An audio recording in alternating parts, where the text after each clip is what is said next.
I'm Rodney. I'm Jamal. This is Vince. And we are Under Construction. So, fellas, how was your weekend? Anybody want to go first?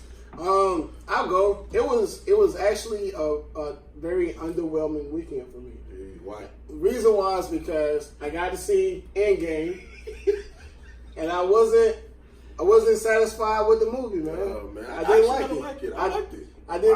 Wow. I didn't like it. I saw it in 4D, so it made it better. see, Snow, wind, fire, rain, everything. And I wanted to do that, but my plug couldn't come through, so I had to wait till Saturday. It was still a good movie, Gotcha. but they missed the mark. It was like going to church. Yeah. Telling you. Well, I always have underwhelming weekends because I don't really do much but stay home and like drink wine and read my Drink Bible. wine, yeah, huh? That's the thing. Yeah, my smoking. That's kind of all I do, man. I just I just enjoyed the beautiful weather yesterday. Just drove around, went to some breweries. That's it, man. Now, speaking of breweries, did you go to that Soul Arts Festival? Believe it or not, I did not, man. I just had some adult obligations. I could not make it, but shout out to those people. But I could not make it, man. Okay. Yeah. All right. We had an eventful week in Panthers Nation. We're going to jump into our back-to-back winning season segment. All right. The Panthers, they made some noise in the draft. The first pick was Brian Burns on Thursday night, Florida State Seminole. The second pick was Greg Little, offensive tackle, Mississippi State. Ole Miss, and they kind of had some controversy with the trade up. We'll talk about that. And the favorite pick. Wait! Hey, say his name. You can't say the first two picks' names and then be like, Oh, no. Say his name. This is the favorite pick of Panthers Nation, Mr. Charlotte native Will Grier. Okay. Talk about that. Let's at least respect them. All right. Charlotte native Will Grier. Let's Let's get into that. All right. Let's talk Brian Burns. I know you got tons of thoughts and emotions. Yeah, man. Very satisfied with the pick, needless to say, man. Diehard Florida State Seminoles fan, but I want to talk about a little bit. Don't do that anymore. I want to talk a little bit about what I have seen with Brian Burns.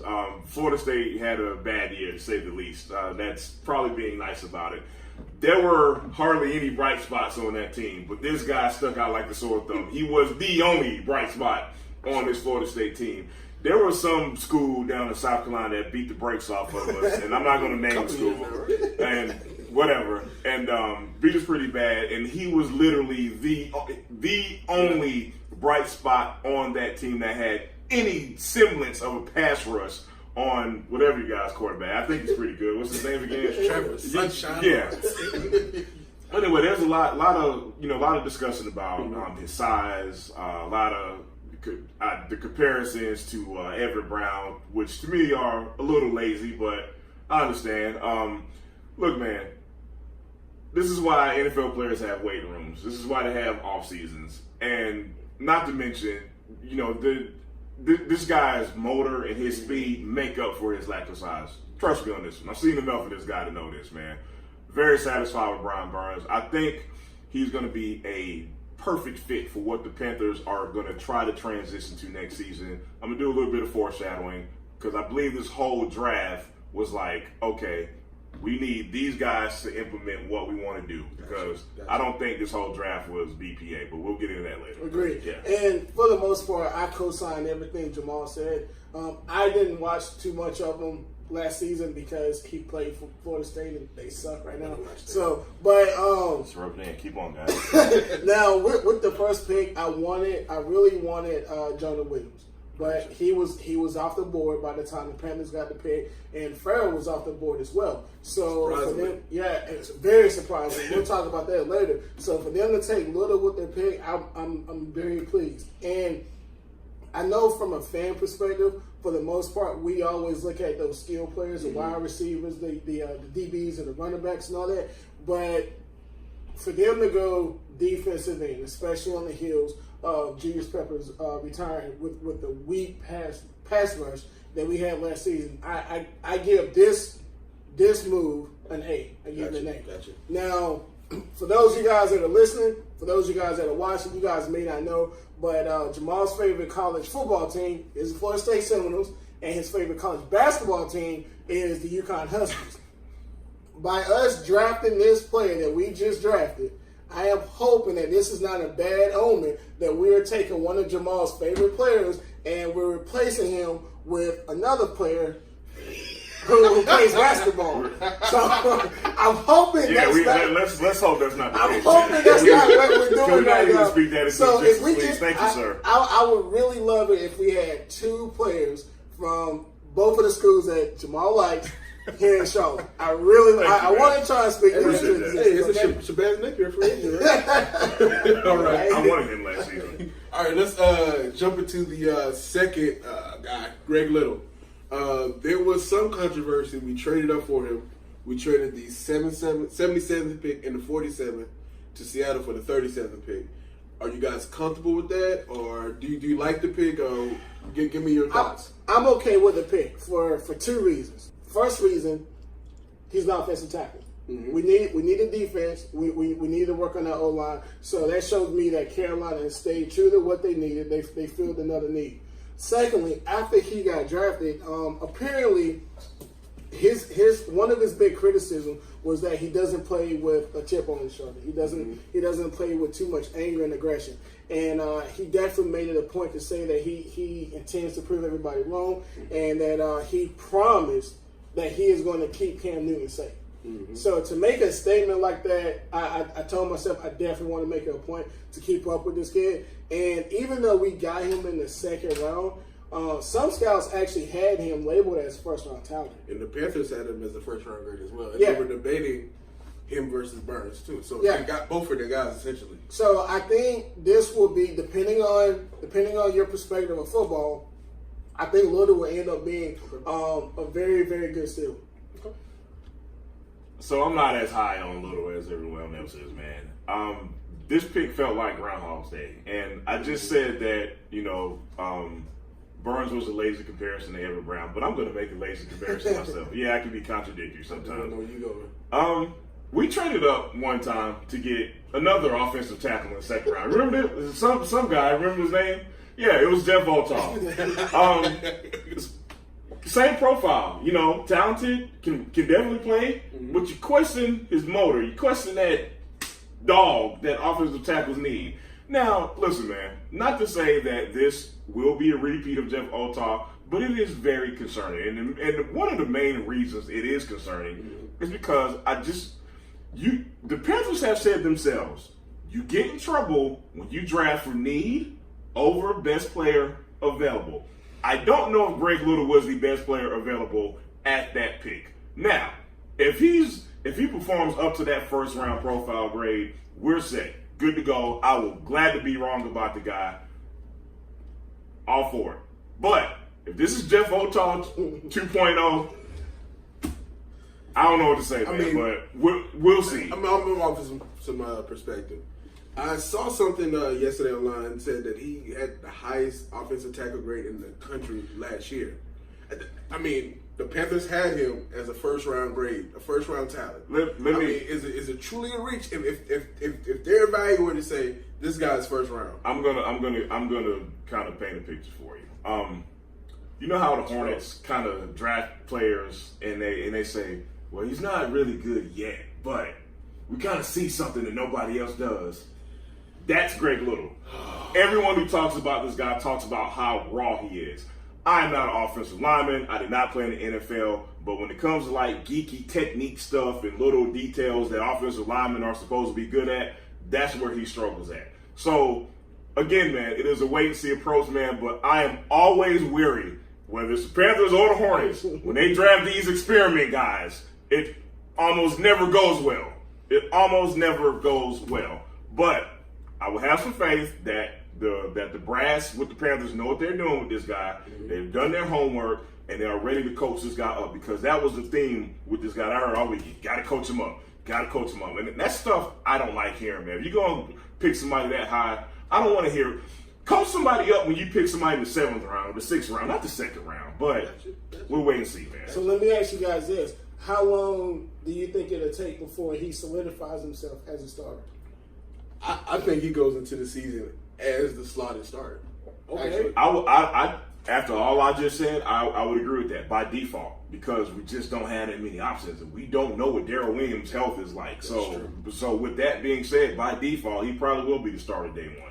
And if he does what he says he's going to do, Cam say, this is a playoff team, borderline playoff team. And I will say this about the guy because at least the guy's saying all the right things. At least his head is in the right space. At least it appears that he cares more about football than the previous guy just talked about did. Because that guy didn't care what like, that's another story for another day. Bojangles MVP.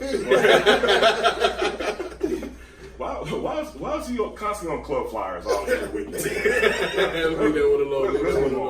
Okay, so third round pick, the pick that we didn't trade, the 100th pick in the draft was none other only than Charlotte native Will Grier, quarterback from West Virginia. You guys had some comments last week regarding if a quarterback is picked in the first 3 rounds. How do you guys feel? Is Cam in trouble? What's going on? Vince, please go first. Okay. So I didn't watch day 2 of the NFL draft. Mm-hmm. I was out. I don't remember what I was doing. I just know that I was out and about. And I was driving, and I got the notification that with the 100 pick in the NFL draft, you gonna be okay? Real good. And the good thing is about cars, the floors, they're soft. They're soft. I threw my phone. I legitimately threw my phone at this guy. Wow. And it wasn't like a hard throw. It was just more like I was like, I don't need this in my life right now. But during last week's episode, I think we were all in agreement that you don't take Will Grier on day 1. Now, let me backtrack on that because last week I was saying that you don't take a quarterback because we have Cam Newton on day 1. I was under the assumption that day 1 was rounds 1 and 2. Mm-hmm. And I don't know when they made the change and whatnot, but they only did round 1 on day 1. Then they did 2 and 3 on day 2. Even with that, I don't agree with it. Even with him going in the 3rd round, because personally, I actually see Will Grier as a solid 2nd round, possible late 1st round talent. I think Will Grier can actually go somewhere and start.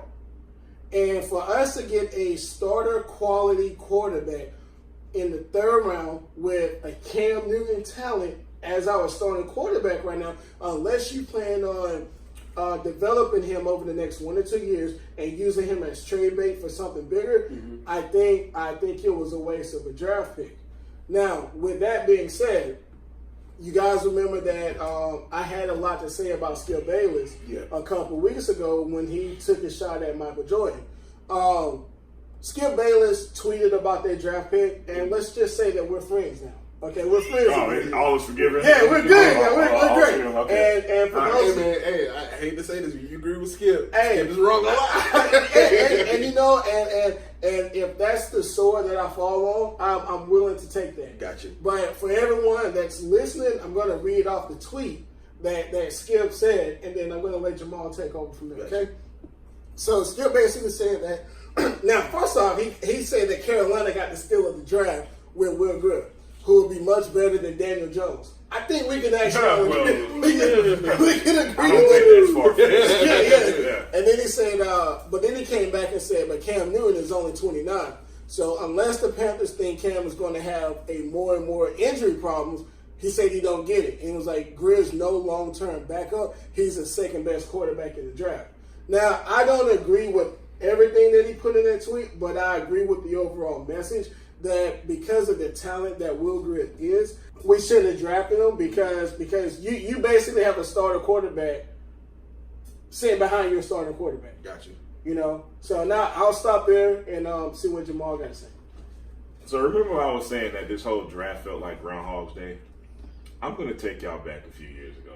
I was sitting in the barbershop looking at the 2nd round of the draft, 2000, maybe 8, 9. I don't remember exact year. And said with the whatever pick, the Panthers picked Jimmy Clausen. And at the time I said, okay, I didn't think anything of it. Fast forward to Saturday with the whatever 100th pick, the Panthers picked Will Grier. Luckily, I have a carpet in my house, and I don't have wood grain floors because I did the same thing Vince did. I just looked at my phone, and I said a cuss word, and I just threw the phone on the floor. You ever, like with any team you root for, you ever, like when the pick is come up, and you just know, like you are 100% sure who they're going to pick. I knew they were going to pick Will Grier. It was like so certain. It was known. I just like when I knew the Hornets were going to pick Frank Kaminsky. I knew it before I walked into the arena. I said they're picking Frank Kaminsky tonight. Oh, I knew the Hornets. I knew the Panthers were going to pick Will Grier Saturday. Now, how I feel about the pick, I don't agree with it only because the third round could have covered so many other needs that this team has. You still need more depth on the offensive line. Yeah, you just drafted Greg Little.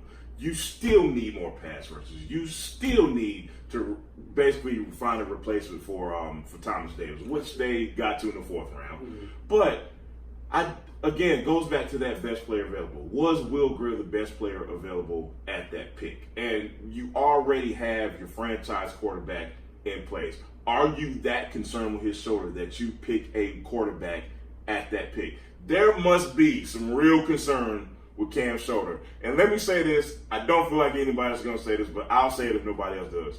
This feels like meddling on David Tepper's part. It feels like David Tepper. I agree. I completely agree with it. But it feels like it. But let me back up just a tad, because you mentioned the whole, if they believe that Cam Newton will be injured or hasn't fully you mentioned that whole spiel. Okay, now everyone, this fan base likes to compare Cam Newton to is Andrew Luck, because Andrew Luck possibly was going to find himself in Carolina and all that good stuff. So I'm going to go back and use the Andrew Luck analogy here. Remember, Andrew Luck had a similar shoulder injury to what Cam Newton is going through right now, and as well as surgery as well. Here's what Indianapolis did. They sat Andrew Luck for an entire year because I've always said that Cam Newton being your franchise quarterback, you need to treat him with the utmost respect. And by drafting Will Grier, I feel like it's disrespect to your all-pro quarterback, your all-NFL quarterback.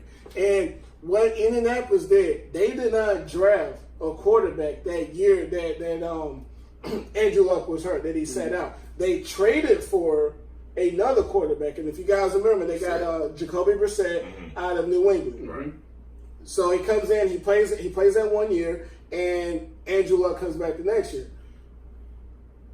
It would have made more than enough sense, in my opinion, for Carolina to have done the same. Now, I know both of our backup QBs that we have right now, they've dealt with some injuries as well. So if you trade for a quarterback, that in my opinion would make perfect sense. So just kind of go with the season wherever it goes. But again, I can't say this enough. To draft a quarterback in the third round.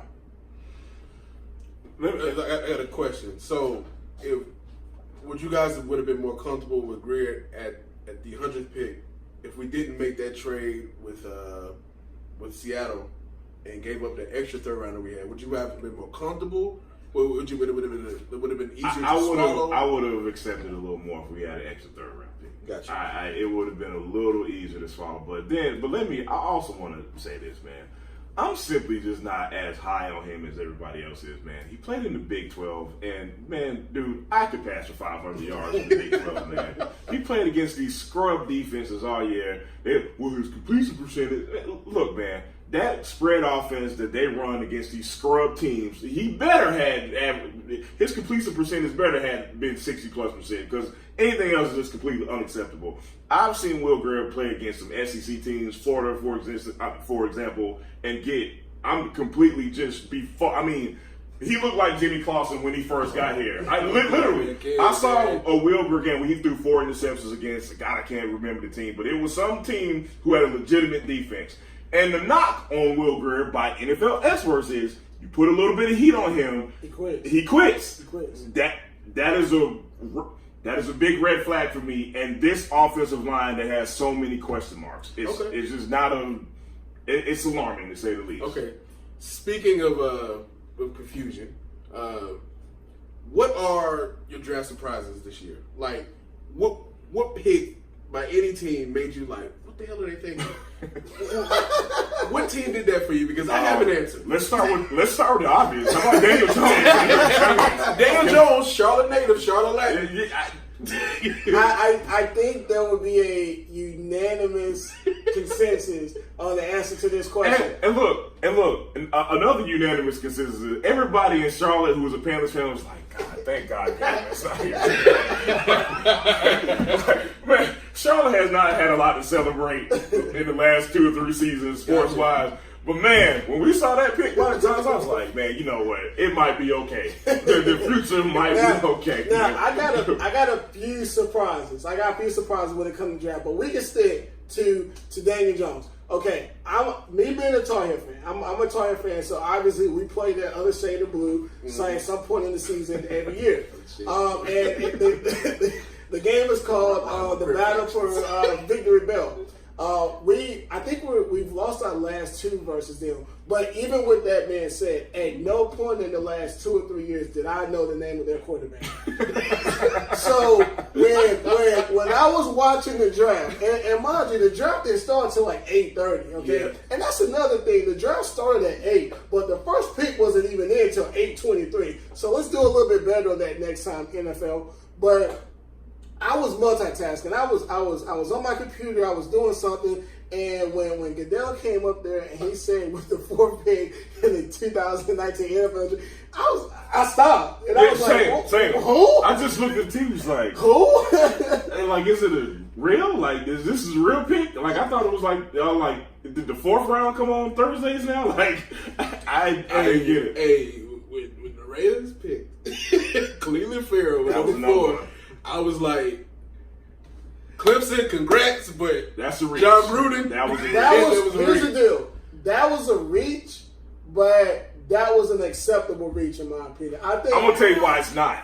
There is one simple reason why that is not an acceptable reach. You got rid of Khalil Mack. How is it an acceptable reach? You just got rid of the best everything. And then the crazy thing, you used the Khalil Mack pick on a freaking running back in the first round. And I think that has a lot to do with Gruden's ego. And I've seen a few pieces in the past where Gruden likes to clear out anything connected to the pass regime for like loyalty and like it's BS. I agree, it's BS. And if you look at some of the moves that he's made, that's what he's done. He's gotten rid of all of those A1 captain type personalities. Listen, man, let me ask you a question. Let's just say you looked on TV a couple of months from now, and the ticker came across where it said the Milwaukee Bucks traded Giannis Antetokounmpo for a 1st round pick and whoever. How would you feel about that? Yeah, it would probably be similar to the. That's what the Raiders did with Khalil Mack. It's like, it's just some players you just don't get rid of. I don't care what the circumstances. You just don't get rid of guys like that. Now let's go back to this Jones pickup. Now Dave Gettleman has been getting the business, so to speak, ever since he basically got to New York. He got rid of Odell Beckham, and in the draft he got Jones with their 1st round pick. Here's the deal about Gettleman. He is taking a lot of heat right now, but if you go look at all his moves while here in Carolina, while they were unpopular moves, he hit the mark on probably 95% of his moves. Yeah. He hit the mark. To be fair, I mean, he's missed on a few 1st round picks. Who did he? Who? Kelvin Benjamin. That was a miss. Vernon Butler. Okay. And to me, Shaq Thompson is not really that good. Are we still in wait and see mode with Vernon Butler? No, I'm done. Rodney has no patience, though. You get 2 years to show me something, and that's it. So Vernon Butler and Malik Monk, you just I was gonna say the same thing. Just no more. And that's gonna be my saving grace for this Jones pickup. Is the fact that Gettleman has always made the unpopular move, and he has been right more times than he has been right. I got another miss for you. You remember those? You remember that draft that Norman got let go? Cornerback. How many on the roster now? And how is Norman playing? Norman went 2 seasons without an interception, and he got burned plenty of times in Washington. I have to admit, as time passes on, I'm less and less mad about Josh Rosen. Yeah, exactly. So now I saw a piece on Facebook where Chris Carter was talking about the Jones pickup. And he was, and we haven't even mentioned Haskins was still on the board. So how do you pick up Jones? And Haskins went what, 18th? Right before 15. So 15. Mm-hmm. So with Haskins still on the board, with his body of work, you go in a better football conference, from a better conference, a better schedule. You go and you pick up Daniel Jones. And what Chris Carter mentioned, and I don't know if you guys have looked at his stats, but Chris Carter made it a point to say that if Daniel Jones, with the stats that he had or has, was an African American, there is absolutely no way he gets drafted in the fourth spot. I agree. Now, again, with me being a Tar Heel fan, I've had two quarterbacks. Well, as a fan, I've had two quarterbacks come out of there that had very similar playing style, had similar statistics, but had very different fates when it came to the NFL draft. Mitch Trubisky was a one-year starter at Carolina and was taken with the number 2 overall pick in the NFL draft. And for all intents and purposes, he had a pretty solid rookie year.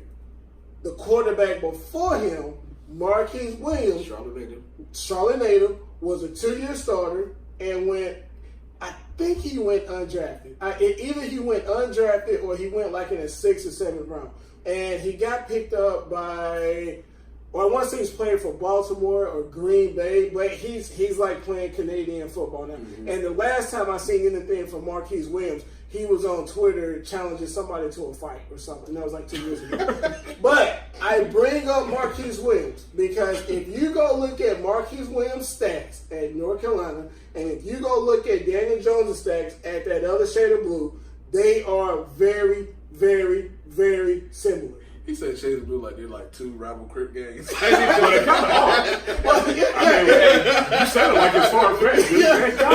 See, and the reason why he doesn't understand it because he's a Clemson fan. Right. It's like it's only football. They only care about football because they finally started winning. About a decade. We got 3 national championships. Y'all got 3. Congratulations. but we so like the rivalry goes beyond basketball. So it's that other shade. Let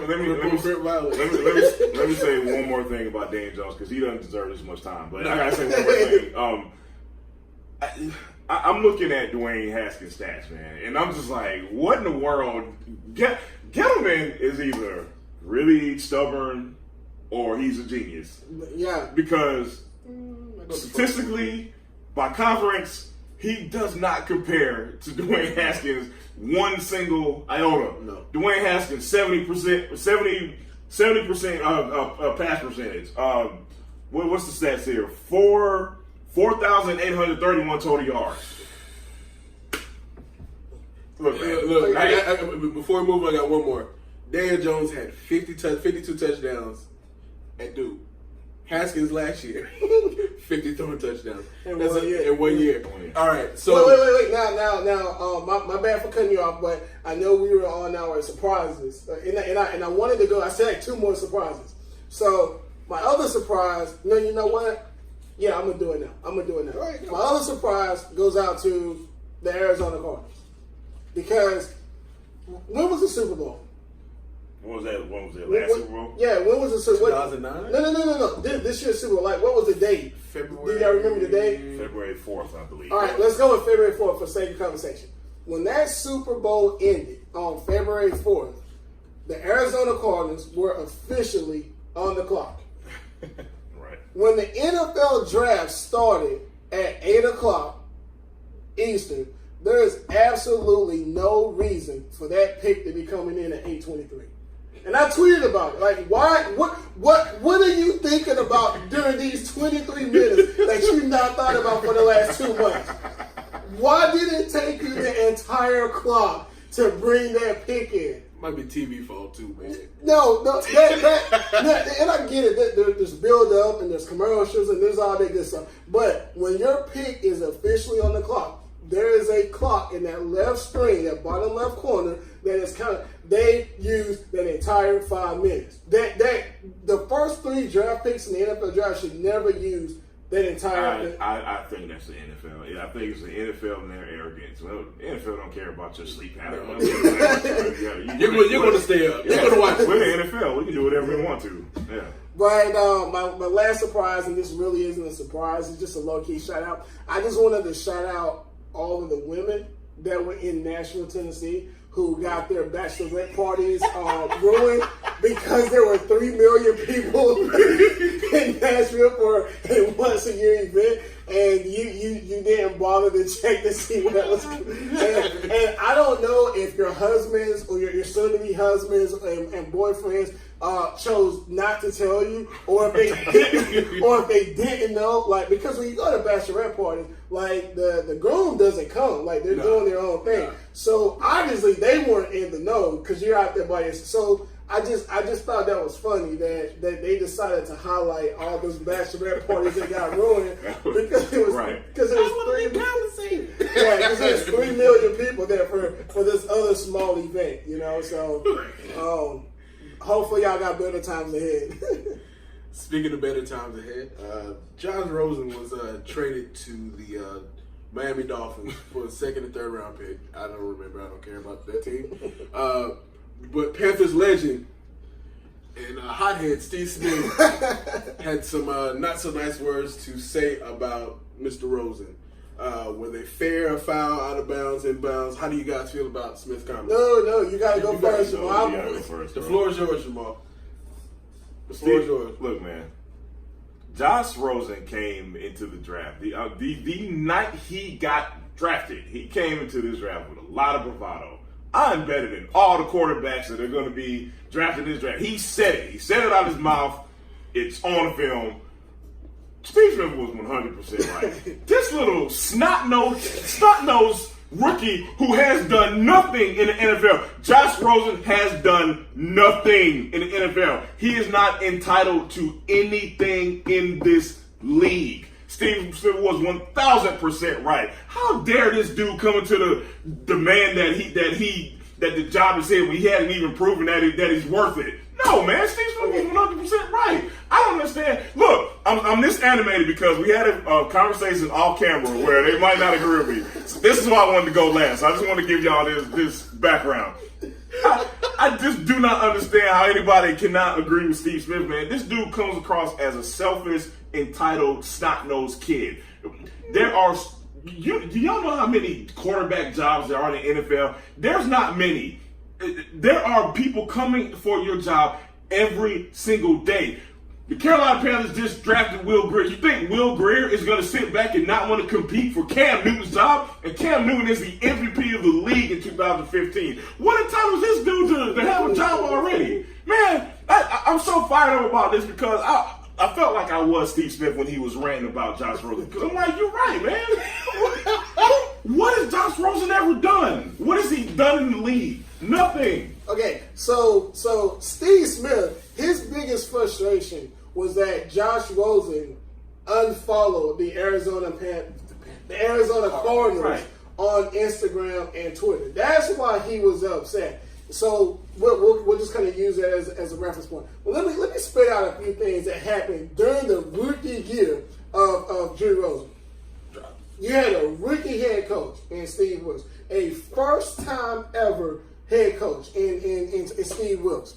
You had not one, but 2 offensive coordinators during your rookie season in the NFL. Now Mike McCoy, I think, was the offensive coordinator. So, yeah. I'm not sure if he had any offensive coordinator experience, but when they fired him, guess who they put as his replacement as the offensive coordinator? Byron Leftwich. When's the last time you heard that name before? So in addition to you being a rookie, in addition to having a first year offensive coordinator, in addition to you having a first year head coach, you get rid of the offensive coordinator and you replace him with another offensive coordinator who had never called plays before. You have the worst passing attack in the NFL through 7 games while you're 1-6. You have the Oh, worst. you think he doesn't have anything to do with Yeah, that? You think Josh Rosen didn't have anything to do with that? Offensive line. You have the worst. You have the worst rushing attack in the NFL through 7 games. You were the 10th pick in the NFL draft, and the following season, you spend the number 1 overall pick on another quarterback. I would be pissed the hell off too. And then you bring in his head coach that he had before. You bring in the head coach at college of the new draft pick. Listen, now look, I get it. Drew has baggage. He's arrogant. And I think the problem here, it's not necessarily the message, and I'm stealing someone's quote here. It's not the message, it's the messenger. And I say that because everything that Steve Smith criticized Rosen for doing, he was the exact same player when he played as well. Because remember, we talked about this earlier. One of Gettleman's unpopular moves was getting rid of Steve Smith. And what did Steve Smith do? He took his ball and he went home. Now, this narrative hasn't this narrative hasn't been played too much, okay? But Steve Smith had about 6 or 7 teams that were wanting him to come with him, and we all know that he chose Baltimore. Do you know why the number 1 reason why he chose Baltimore? Because they played Carolina. So you acting like a spoiled brat yourself, and now you're criticizing someone else for doing the same thing. I don't. A bunch of teammates in practice. I got more, but you go right on ahead, Jamal.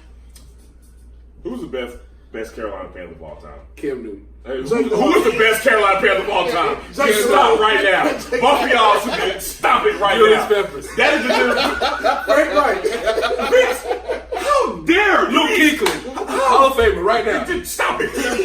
How dare you even put Steve Smith in this piece of nothing in the same sentence? Steve Smith earned the right to be pouty. Yeah, it was a little selfish. Yeah, he acted like a kid won't. He earned that right to do so. Steve Smith is a Hall of Fame receiver. Let me repeat. Yes, he is. You better not. You stop that right now. He's a Hall of Fame receiver. Another Ain't no borderline up there, man. He's a Hall of Fame receiver. Another conversation for another day. Let me repeat. Josh Rosen has done nothing. Steve He Smith didn't have the opportunity. I don't care. Look, man. This coach got fired after 1 year. Look. They had the worst offensive line. He played for a very dysfunctional franchise. You know what my words for that is? Tough shit. It happened. And so what? Be a man. So what? Let me ask you a question. Jobs still have to be earned, man. So let me ask you a question. How old are you, Jamal? Nah, I'm old. You're old. 30 or 40. Literally, not 40. Okay, how old is Steve Smith? About my age, actually.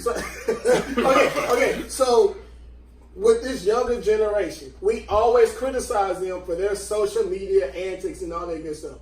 Steve Smith's biggest frustration, his reason for this rant was the fact that he unfollowed these guys on social media.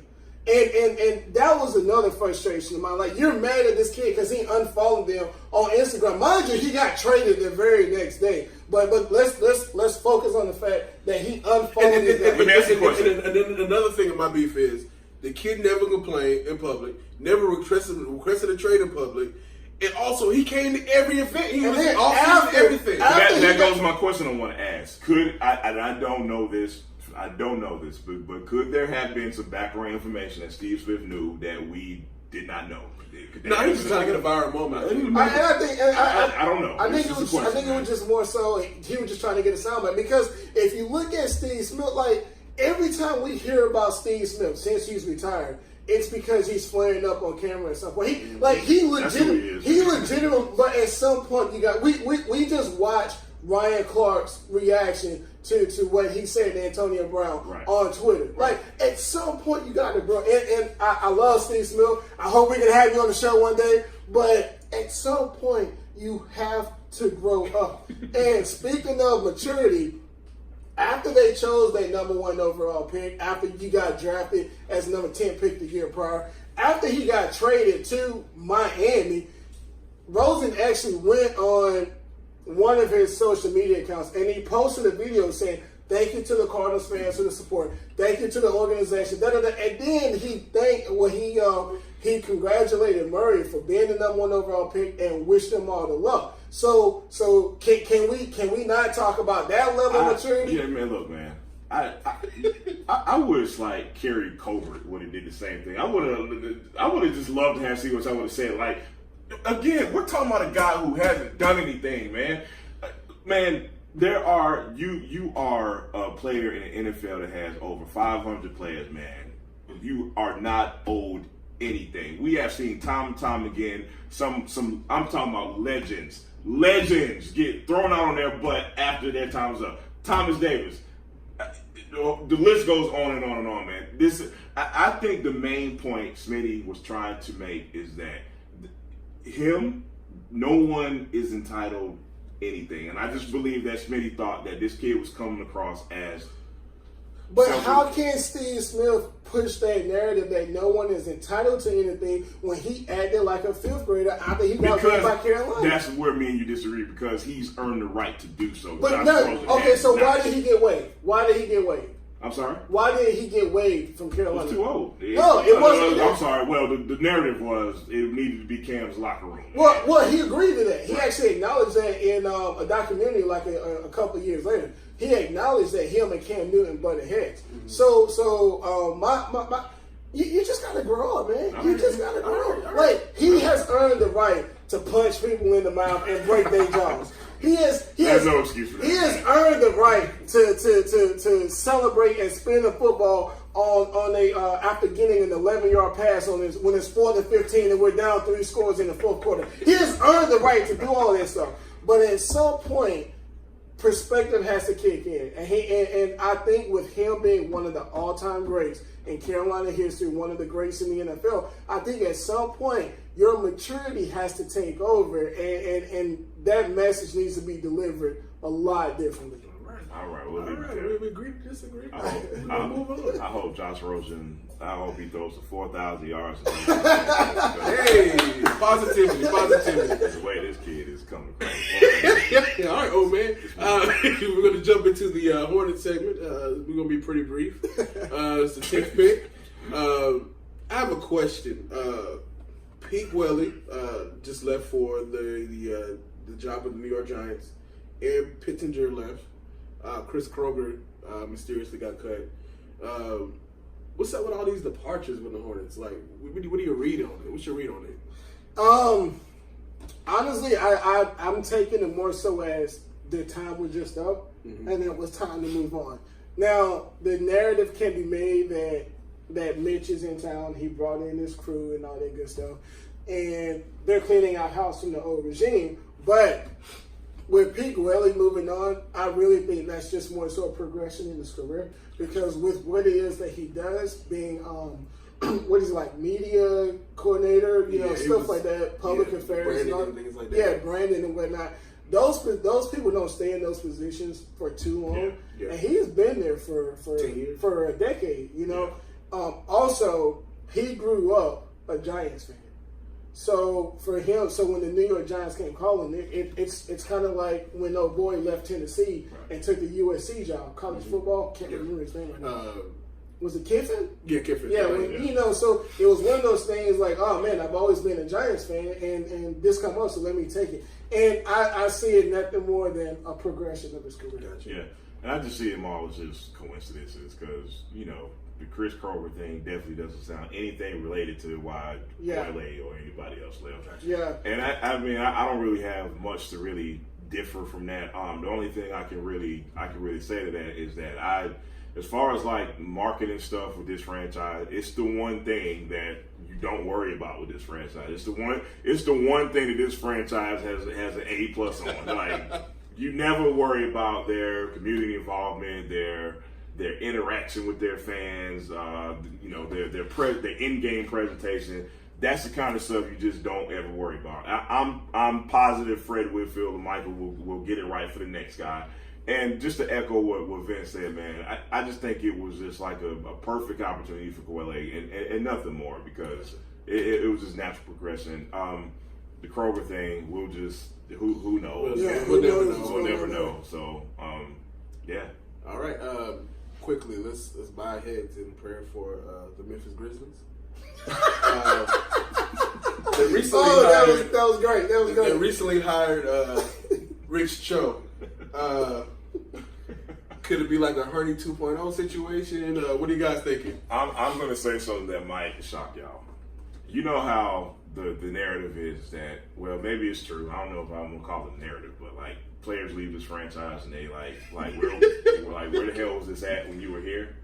I could see the same thing happen for Rich Cho, because one thing I never have doubted Rich Cho is he's a smart guy, man. Like Rich Cho is a very smart guy, and we can't be so short-sighted and not say that he didn't do good things for the Hornets. It's really now. Let's be very clear. He's probably one of the main reasons we're in the mess we're in now. But let's also be very objective and also give credit for the good things that he's done with this franchise. Now, it's funny you mentioned Marty Hurney, because, like, you know, we're kind of seeing Marty Hurney not make some of the same mistakes he made, specifically with, like, payroll stuff. Yeah. And Rich Cho could very well be the same way. Rich Cho could be in Memphis right now. It's like, there's no way I'm going to pay Chandler Parsons any more money. Whereas 2-3 seasons ago, he was like, man, we got to give Nick Batum $27 million.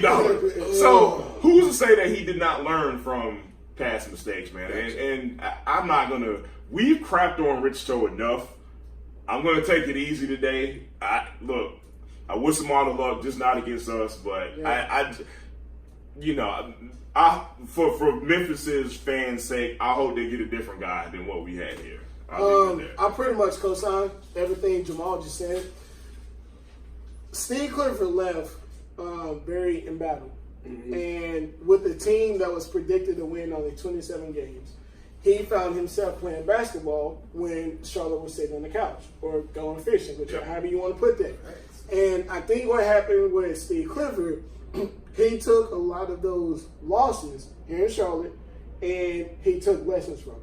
Mm-hmm. He applied those lessons in Orlando, and he's had some relative immediate success. Mm-hmm.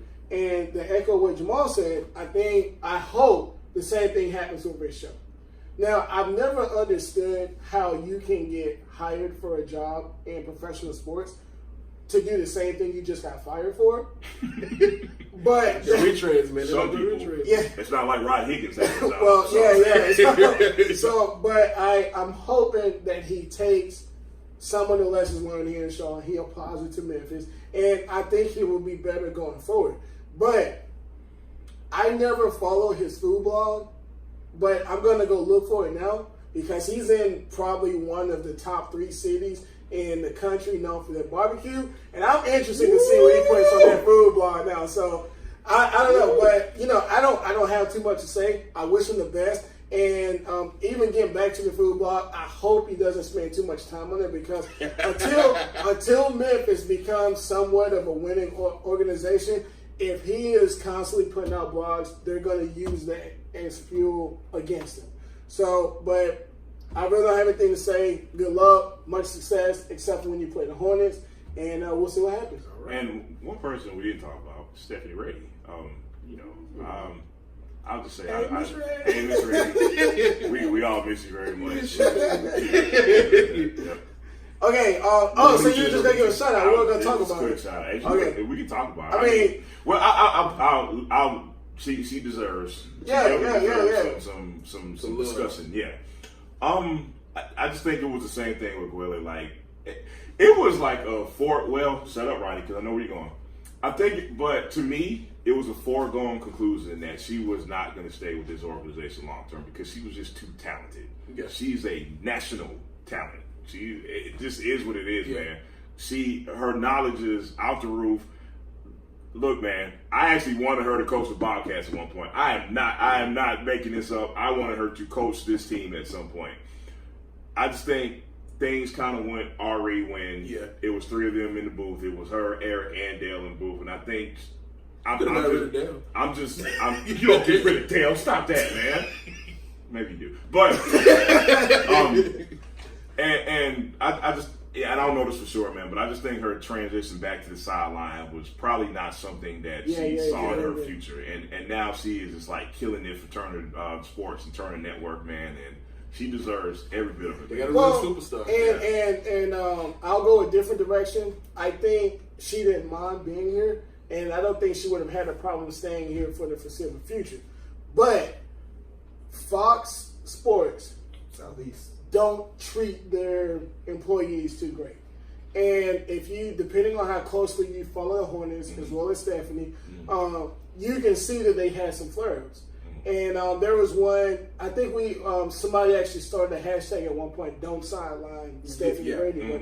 Now, and for Stephanie's sake, I think she has handled everything with class. A1 class. I never saw any spitefulness out of her whatsoever. But I think towards the last 1 or 2 seasons that she was here, I think she just found herself in a situation where it was like, if another opportunity comes up, I'm out of here. I'm gone. Because and I don't want to dig too much into it, but Fox Sports, they do not treat some of their employees too great. And she even left without mentioning what it was she was going to do. It was basically like, hey, I can't tell you guys.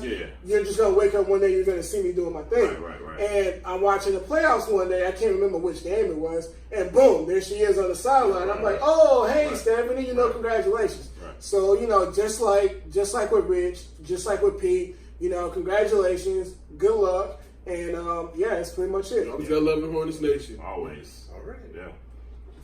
What the fuck?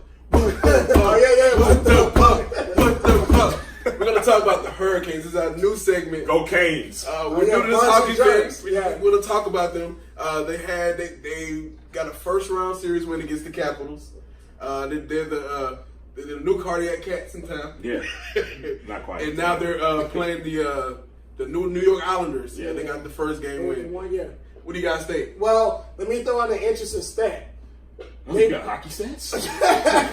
Hit me with it. So now for those of you guys who don't know, they beat the defending champ. Yeah. And by beating them, I think I saw something that by those guys losing, it was the first time, at least in hockey, that no division winner made it out the first round. Okay. Wow.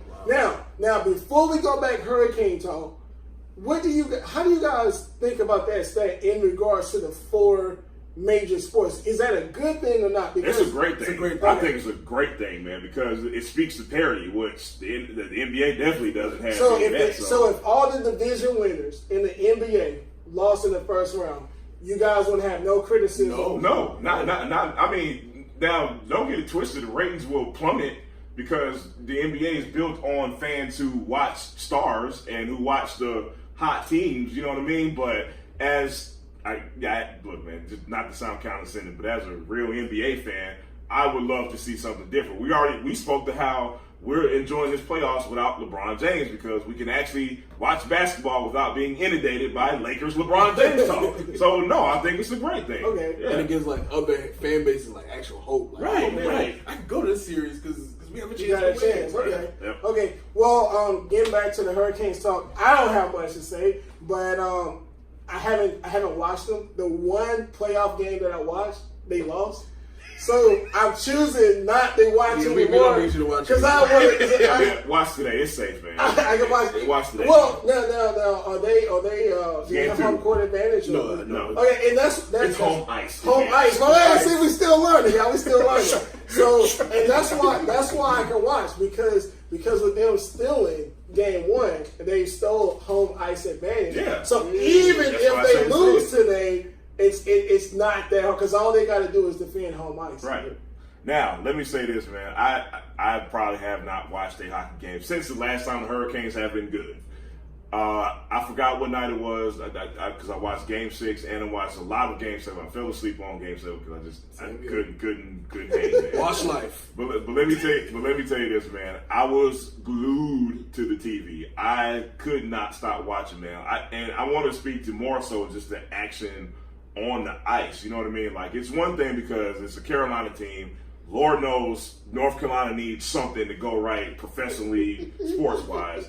I need something because I'm gonna go crazy if one team doesn't win soon. But anyway, so I'm watching Hurricanes, and it's like this overwhelming rooting interest just automatically came about. Like, man, this is like riveting stuff, man. It's like all these shots on goals, man, and Game 6 really particular because that's the one I really got to see, man. And I just like, man, I really might start watching this stuff now. Maybe just the Hurricanes. I'm not gonna call myself because I already watch too many sports as it is. But hockey's not a bad sport, man. It's a lot of action. It's fast paced. It's intense.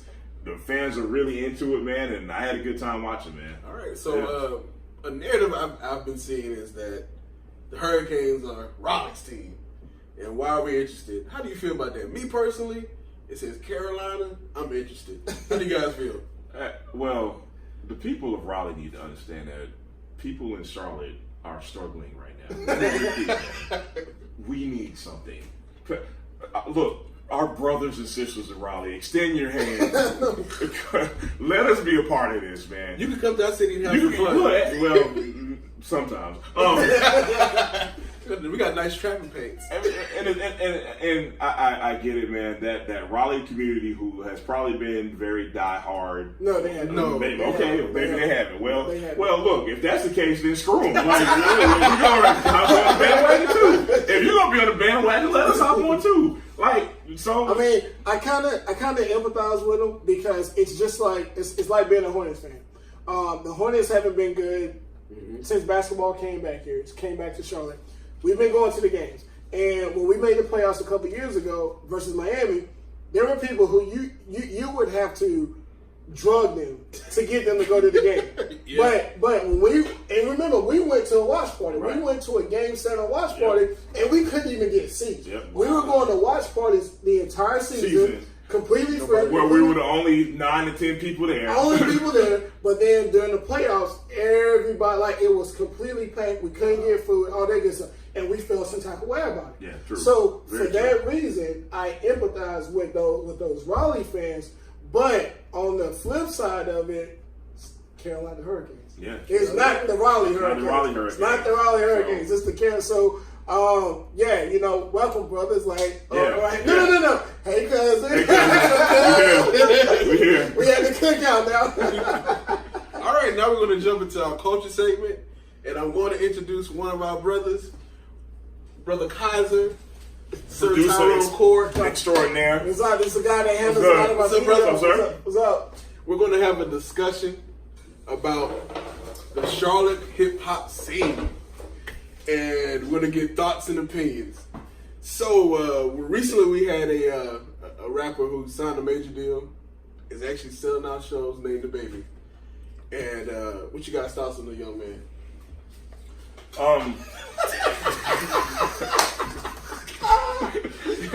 This is such a setup. I hate this. This is such a setup. Well, I can see the horns coming out of his head right now, man. I have to preface my statement by saying this. It's not like anybody that's watching doesn't know this, but I'm the old grumpy guy when it comes to hip hop. My ears just can't really tune into this new style of hip hop or what's going on musically with hip hop. I listened to the Baby's album, believe it or not. Yes, I did. I went on Tidal and I said, this is a Charlotte guy. I at least have to listen to the Charlotte guy. I kind of knew I wasn't going to like it, but I did it anyway, man. And I this is my total objectivity talking because I'm labeled a hater so many times, man. I got it. It's like big red letters, like Jamal is being objective today, and I need everybody to understand this, man. I listened to it with an open mind and an open ear, man. And I don't think in a technical sense, like he's not trash. He's not like whack, trash, words I normally use when it comes to today's hip hop. I'm not going to use that with him. All I'm going to say is, like, for my personal taste and what I like about music and what I like about hip hop, it didn't register with me. But I'm only one person, okay? Let me also say this as well. Even though I'm not like big on the music itself, his music, I hope this dude sells 15 million records. I hope he blows up. I wish nothing but success to the young man. Because bottom line, man, it's a Charlotte dude. Yeah. Right. There's no, I don't care if he was a male version of Cardi B. I don't care. I want the dude to be successful. And again, I do not think this young man is whack at all. I just don't. It just doesn't register with my snobbish, weird musical taste. Yeah, and I co-sign 100%. I've listened to the album 2, maybe 3 times. He got skill, he got flow, but I don't. Subject matter not for you. I don't. Yeah, that's what it is for me. It's the subject matter, and this is his first major deal, right? Yeah. So, with that being said, as he continues to grow, I hope the subject matter kind of changes, kind of gets better. But I support him 100, especially being from the Queen City. But the subject matter is just not my cup of tea. So my musical taste almost mirrored Jamal's. In fact, that's how we met. We're going to shout out to Mighty Name Mike Fights and QCHH, Crown Station. Shout out to Eric Brayman and the Graduate. So my thing about debate, not just him, but I will never knock anyone's hustle in the game. Right. We know that hustle actually beats out talent 9 times out of 10. Especially in music. Especially in music. And for a young black person from Charlotte to, hey man, go get it. Yeah, go get it. All right. Yeah. So now that I've said that, I don't feel that the baby is representative of Charlotte hip hop, at least from a musical sense. And let me say this: you are more than licensed to say this. I want to make sure everybody is completely clear about what this man himself is saying. He has been immersed in this hip hop scene forever, so yes. I just don't want anybody watching this to be like, "Who's this guy? Why?" You know what I mean? See, the thing is, I remember going. We used to go to the open mic spots, and you used to have to show and prove, and you had to earn that respect as an MC. So that's where I come from. Right. New cats, they have to do that anymore. I understand it's a different music era. But having said that, I feel like Charlotte hip hop, our biggest strength has become our greatest weakness. Our biggest strength has been musical diversity. Mm-hmm. If you guys remember back, in hip hop's golden age, late 80s through the mid 90s, if you were listening to radio in Charlotte on Power 98, you were going to get everything. You're going to get Snoop, you're going to get Dre, you're going to get Wu, you're going to get Nas, Jay, you're going to get Ghetto Boys, you were going to get everything. Right. And, as a result, 15 years later, that diversity showed itself in Charlotte's music culture. Everyone is, Atlanta has their own style, St. Louis has their own style. Charlotte style is an amalgam of all of those styles, okay? So, which is kind of like a microcosm for the city. It is. No, it is. Yeah, it's yeah. So, but the problem is that now in Charlotte hip hop, everyone tries to latch onto a singular thing. Yeah. And it segments the city. You got your boom bap guys over here. You got your MCs. And to me, the baby has done that. He's latched on to this one thing. And there's also I understand he signed the Interscope, huge record company, and there's always going to be this image thing with him. There's going to be the fact that we can't dance around this. He shot somebody, so he's got that street cred. It was publicized. Shot and killed somebody, and on his album cover, he's rocking an LA hat. Now, which I didn't agree with. Yeah. I'm not saying that he's got to wear a Charlotte Hornets hat or anything, but you're not from LA. If anyone who didn't ever know who the baby was, they're gonna see this dude and they're gonna assume LA guy. Oh, that's West Coast. And let me speak more so with this identity thing, man. And like like you alluded to, and like I agree with, like all these different MCs that Charlotte had, it's like I'm trying to find a creative way to say, like, I wish Charlotte had its own one identity and one sound. Right. Atlanta has their sound. Right. LA has their sound. New York obviously has their perceived sound. Right. I want Charlotte to be like, man, I hear the city of Charlotte, but it speaks to Charlotte's lack of identity. Right. And with that album cover and the hat, that's the LA had us like, Yeah. dude, Yeah. we need something Yes. as small of a detail as other people might think that is. It was a big deal It to was, us. It's it like, was, yeah. like why he needed to wear the hat Vince is wearing today. Like come on, man. Like Now- the city needs this, man. Just a caveat to that. Even with that, every time I've seen a clip of him doing a show, he is wearing. Yeah. I'll give him that. Yeah. I will give him that. But as far as the album cover, The main that thing. was- But his album before that, the Blank Blank one, which I think was actually better than the one he just put out. But the Blank Blank one, he did have on a Hornets jersey with the orange background and stuff like that. I think the Blank Blank was more the introduction. Well, but y'all know how the industry is. Yeah. Somebody at Interscope years and years and years ago, when I first moved back to Charlotte and I started doing music again, I was in the studio and someone's like, "Man, you gotta hear Kaiser rap." So a producer came in. I won't say his name, but everyone knows who this person is. Mm-hmm. So well-known producer came in and he heard me and he was like, "Yo, you're dope." But in the verse of the song, I had said there's some Charlotte references. Mm-hmm. And he was like, "But you know what? You got to really remove those local references because it limits your audience." I took offense to that one because I'm taking offense to that. Yeah, but my thing is, I grew up listening to cats from New York talk about being Street from nigga. New York. I grew up listening to people from Atlanta. You know the first thing I thought when you say that, I was like, how can we have a dude that rep St. Louis? Yes, We can't have a dude that rep Charlotte. Really? So do you guys think that somebody in A&R told him that it would be better to put on that LA hat as opposed to I do. someone Oh, representing because- Charlotte? You can probably speak to this, man. A&Rs look at every single detail when it comes to marketing and artists. So for damn sure, somebody looked at it and was like, you know what, the LA hat is a little trendier and cooler. So yeah, we need to throw that on the album. Think about this. Think about where to take it to sports. Charlotte, the Charlotte Hornets, God bless them, are kind of the laughingstock of the league right now. You're gonna take your number one guy that you just signed to the $1 million deal, put him out there in the face of the nation with a Charlotte Hornets cap on. Ain't no A&R in the world going to allow that. Which is ironic because Charlotte Hornets jerseys and gear was We're like big. the hottest commodity in fashion in the At least 90s. put a Cam Newton Panthers jersey on. At least they're relevant. I'm almost.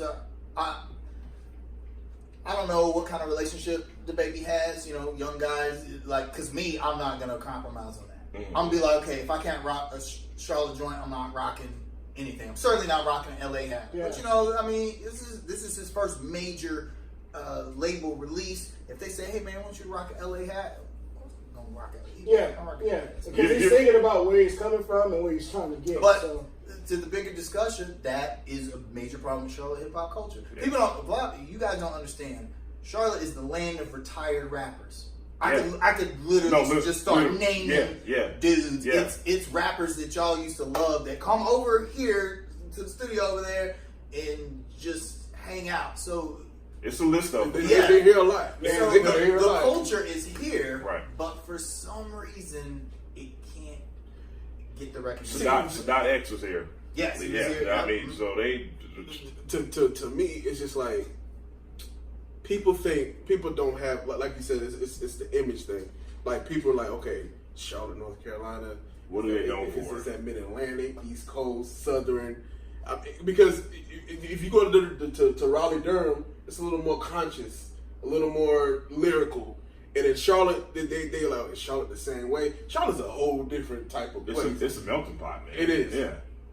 And no, I mean, I wasn't gonna say too much more after that, but I'll just say this, man. Like, you know, being that I'm the old grumpy hater and stuff, I'll say this about Charlotte, and I'll say this about music in general, man. Like when I come across and I'm doing my angry music snob steez, it is out of a legitimate concern for the art itself. I am concerned. No BS, man. I am concerned for where the art is going because I don't want to look back. Like I don't want to be 10 years from now and like everybody is the same artist, man. Like fans deserve more than that. And I hope I hope my city can be the catalyst for that, because there's some talent. You can attest to the talent that's in this city, man. They're here, but they need to be heard. And I would look. This is gonna sound like whatever coming from a non-artist. I'm not an artist, and it's gonna sound like, man, who is this guy? But I do want to challenge every Charlotte artist to just dare to be different and to find your own voice. I cannot stress the importance of, especially in this city, man. I'll leave it at that. Now, on a more macro level, with the hip hop culture, with the quality of music where it is right now, do you think at some point in the future we will see a recycle to where we get back to where it was lyrical? Yeah. Things always go in cycles, but I'll say this, man. It's been a long run of people not really valuing. It's I mean, but if you look at two of the top 3 artists now, they are considered more lyrical. I mean, you got the J. Cole. Because I'm gonna tell you why. Because it's a lot easier to stand out now, man. Wait. Yeah, okay, so who are you considering 2 of the top 3 artists right now? You say J. Cole. Kendrick. And to me, I mean, like, I'm just on a mainstream level. Yeah. Like, they're not like my top. Yeah, we get it. Guy, but on the mainstream level, those are 2 of the 3. Yeah. And then you got your Drakes. I mean, and Drake ain't a mumbler. Drake can say something sometimes. I think it's right or right. We see this all the time with music. Like Jamal said, everything comes in cycles. The problem now is that it is so much more relatively easy to make music than it was. So when I was a teenager and I had aspiring dreams of being a rapper, it was almost impossible. I mean, first of all, you had to have money because you needed to pay for studio time. You had to know someone that had a studio or be able to get on. Then you record your demo. You needed the beats, the production. You needed all that. Right. And then you had to shop that demo around to an A&R where it was probably going to sit on somebody's desk, and then maybe somebody listened to it. And they might tell you you're dope. They might tell you you're whack, and that was it. Right. Now, you can just literally release an album in a day with, a computer program. You need 2 things. You need a computer and a phone. And that's it. And that's it. So now you have some, and rapping, from a music theory standpoint, is not like singing. Everyone knows whether or not they can sing. Right. Not everyone knows whether or not they can rap because it appears to be so easy. You're just saying words, right, in a rhythm. So everyone thinks they can rap, and it leads to like this, cognitive dissonance that I can be a rapper too. I can release an album. Which speaks to my concern for the art, because you have people who are not even thinking of rap as an art. They're thinking about it as a hustle. You know who is a prime example of that? Lil Dicky. Oh, hold on. Lil Dicky is a prime example. I gotta disagree with I gotta disagree only because he's so damn good. He is, but I can't remember what he was doing before. But his first video basically started out the same as what Nas, Zan, whatever he had doing. Nas, his first ever video was a joke. It was there's a big talent gap between. It is. I'll say this: at least Lil Dicky he acknowledges, hey, that's kind of my gimmick. That I'm gonna do jokey joke kind of rap because because that's who he is. No one's gonna take him seriously. Like I don't know if you guys used to ever watch Sway Tech Wake Up Show. Yeah. When Eminem came about, he was in the Rap Olympics and he ended up losing to Juice. You young cats, look up Juice the MC.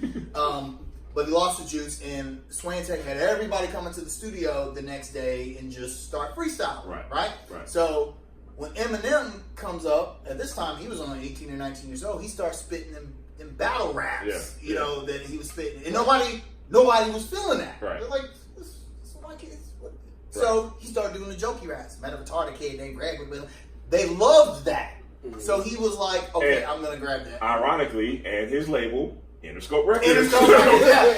Dre saw something. They saw something like, people will like this. Like, we know this guy has talent. We know what he can do, but it's gonna blow once we do it like this. Hi, my name is. It's gonna resonate among so many.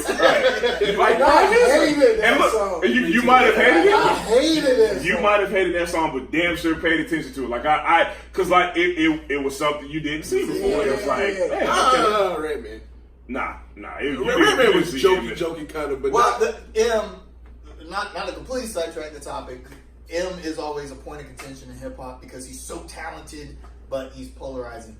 The thing was he got away with that particular thematic style because he was white. Right. He was able to say Which things. he openly admits. He does, yeah. He acknowledges that, whereas Redman kind of was, but Redman had a gold record. Eminem had a 13 10 million. platinum Right. record. Yeah. You know, Right, so and that's one of the things we're still fighting in hip hop. You know, it's Let me ask you a question. Who is your favorite Charlotte artist besides yourself? Oh man, that is a great Put you on the spot. question. Yeah. Oh wow. Look, you don't have to defend nobody. Just give me like 3 or 4. Okay. That's your favorite. Yeah. Ike Yago, All right. who I agree. the fact that we did an album together last summer that has nothing to do with that. He has an Old Man in the Cave. Look it up. But he has an album called The Unconventional. Came out maybe 5-6 years ago, and I'll fight people over this. That's one of my favorite hip hop albums ever. It's on That's SoundCloud, Spotify. Yeah, I mean it's really good. It's got production, local production, DR, Sean Dorsey, a lot of people like that. So him. New Cats, Elevated J. I like Elevated J. Yeah. I first heard him when they had the studios in Instant Music Factory years and years ago, and I thought, man, this guy's gonna be really, really, really good. Besides that, there's so many good people. I don't want to leave anybody out. I just really You don't. think about Luke. Who? Luke. Oh, Dreamville. yeah. I think he has potential. So them J. Cole cats, like I feel like they're first of all, they're great artists. Okay, but as far as I'm a very technical MC. Technical ability means a lot to me because the essence of rapping is what you do with words. Right. Are you able to use them differently? When I write, I'm trying to think of something no one else is ever going to think of. And I feel like those guys are good, but they're not, we acknowledge them as good because the bar is set really low nowadays. I don't want to talk bad about J. Cole because he's a North Carolina cat, but it's like, if it was 1997, he'd be lost in a sea of dope MCs. But because, who else is there? Right. So, props to him for taking advantage of that. What else is he supposed to do? Right. But I just feel like I'm ready for lyricism to come back. I remember, sometimes cats would say a line and you'd be like, oh, wow. You rewind it. Nobody does that anymore. The old guys are trying to bring it back. If you look at last year, you had, Jay had a dope album. Royce 5'9" had 2 dope albums. Black Thought had a, dope album. Now we are not at our shoutouts section yet, but we would be remiss if we did not shout out one person in this hip hop segment. I've got to shout out DR. We got to, man. You cannot call yourself a Charlotte hip hop fan or be a part of this scene without mentioning that dude. Yeah, I only mention him. Number 1, he's my friend. Number 2, man, he's been doing it so long, man. It's probably been close to 20 years since I've known him personally and since I've known him as a DJ, man, and as a producer. So Charlotte hip hop can't be mentioned also, without mentioning Charlotte DR. hip hoppers. If you've never heard of Matic. Yeah. Oh, no, thank you. I got a story about Matic. Go ahead. Matic, DR reminded me of Matic. There was a group in Charlotte called the Others. Yeah. To make a long story short, they got noticed by an international act called Wax Taylor. Yep. I saw, and I'll tell you that. Yeah. Matic, they asked them to go on tour with them, but because they're overseas, based out of France, they all couldn't go. Matic decided to take a plunge, and now he's like, just look up Wax Taylor on YouTube. You'll see videos of them rocking shows for 50,000 people. But he still bleeds Charlotte hip hop. He lives in France now. He's an incredible artist and MC, and he's probably the biggest name to make it out of Charlotte on an international level. Yeah, and I mean, even up against the baby, because international. For y'all don't know, hip hop internationally is like. Yeah. Way bigger than it is here. When I went to France, we were in the car, and they were rapping Biggie in the car. Yeah, they didn't know English, but they were rapping Biggie in the car. I was kind of blown away. All right, so I know we're getting long-winded about this, so I'm going to try my best to keep this short, man. But I got to tell this story about how I met DR and Matic, man. I think it was might have been the year 2000, man. Tremont Music Hall. Wow. Anybody who has ever been to Tremont Music Hall, it is the hottest place I've ever been. It is the raggediest, hottest place I've ever been in my entire life, but I missed that venue so much. I saw the Roots perform there, and the others were opening up for the Roots. And I'm looking at this group, and I'm just like, and I was like, wow. Like, in my own ignorance, I'm just like, I didn't know Charlotte had people who could rhyme like this and who could rap like this. And that was my introduction to Matic and DR. Fast forward years later. So I took a trip to LA 2 years ago, and I'm looking at my phone for stuff to do, and I just noticed that this group, Wax Taylor, was in San Diego one night, and San Diego was 2 hours from LA. I was like, I gotta go to San Diego to see my boy, man. And Matic comes out. I'm freaking out like a little girl because I'm so happy. I'm so happy my boy is getting this international love, because this venue had about 2,000-3,000 people in the manor, and they were just totally into it. I'm not going to say that I knew anything about Wax Tail at this point. I was just going to support my homie, and for him to have that moment and for him to be succeeding like he is now, I could not be happier for the dude, man. So, absolutely, yeah. All right. We're gonna jump into our shout-outs. You're included too. Oh wow! You gotta go first. You gotta go first. You gotta go first, man. Since I'm rocking the Canes jersey, I'm gonna give a quick shout out to the Canes. I am not a flash in the pan Canes fan.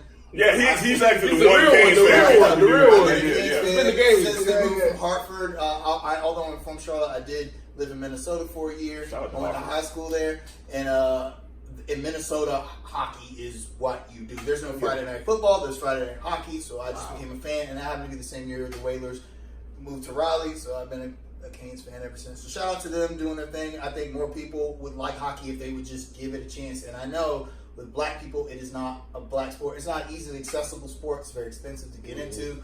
But as we see more black athletes from overseas get into hockey, I think that will help the American presence some, and we'll see it for the exciting sport that it is. All right. Congratulations, Jerks. Okay, so my shout out go to some local guy, some guy in my neighborhood. I've never met him before, but I get up, I go to the gym early in the morning, and there's this guy who, we'll say jog. He jogs the neighborhood every single morning, but he has a plastic bag with him every morning, and as he's jogging, he's picking up trash throughout the neighborhood. So I've been seeing him do this for a couple of months now. I reached out to a few people on a neighborhood app that we're on, and I did get his name. I'm not going to put his name out there, but I did get his name, and apparently he's been doing this for years and years and years. And I think it's dope that you got people living in the neighborhood that are taking that extra step to try and keep the neighborhood clean. So I just wanted to give him a shout out, and he's kind of motivated me to get out there and do it too. But when I wake up in the morning, my body tells me otherwise. So I'm still working on that part, but I just wanted to give a shout out to that guy in the neighborhood that's constantly picking up everybody's trash every single morning. Cool. I want to give a shout out to all of the organizers and all of the performers at Boom Charlotte over the weekend. It is an event that does not get nearly enough pub as it deserves. There's a lot of hard work that goes into setting up that Plaza Midwood area.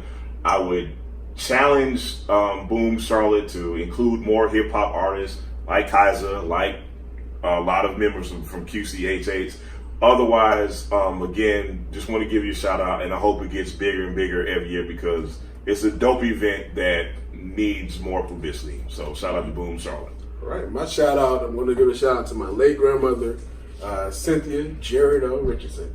My cousin sent me an article on Tuesday from the Charleston Post down to Charleston, and they referenced her in the article. And basically, she is fighting for the rights of the older people, again, fighting against gentrification in Charleston. And it just reminded me that when you're living, you need to leave a legacy that people will remember you by. And I just want to give a shout out to her. And we are under construction.